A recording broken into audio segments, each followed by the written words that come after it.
कि किसी की बात को जर जाना, किसी की बात को सहन कर जाना, कि वाकई ही कहने का तात्पर्य यही है जो पहले भी शायर का शेर कई दफ़ा इस्तेमाल वो किया गया कि एक कहना होता है, एक सहना होता है। तो सहने वाले कमाल करते हैं, कि वो सहने वाले ही कमाल करते हैं, कहने वालों की कमाल नहीं होती है।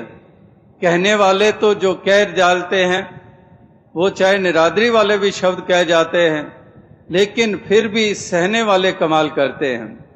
बोलों का क्या है, कोई भी बोल सकता है, लेकिन मन कितना मजबूत है जो सहन कर लेता है।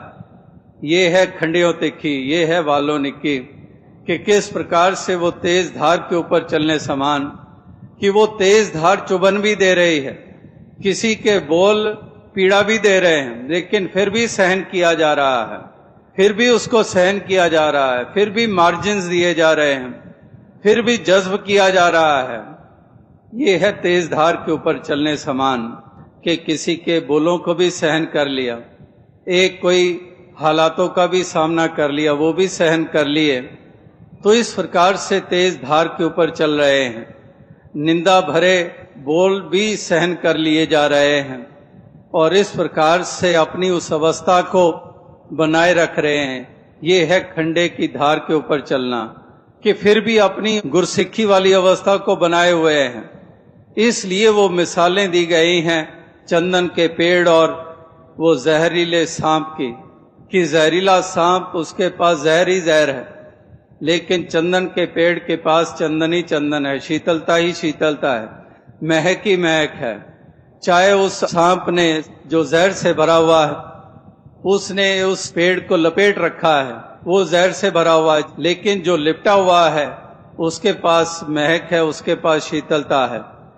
और शीतलता ना तजंत, कि वो तजता नहीं है।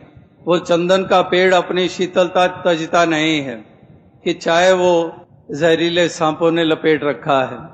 तो इसलिए उस चंदन के पेड़ की अहमियत है, उस जहरीले सांप की कोई अहमियत नहीं रह गई।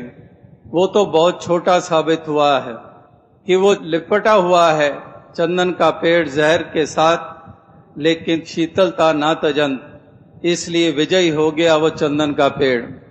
तो इस प्रकार से कहने का तात्पर्य यही है कि ये एक इसलिए इस संदर्भ में कहा गया कि एक खंडियों तिखी ऐसा मार्ग एक गुरसिक्खी वाला मार्ग होता है, एक संतों वाला मार्ग होता है,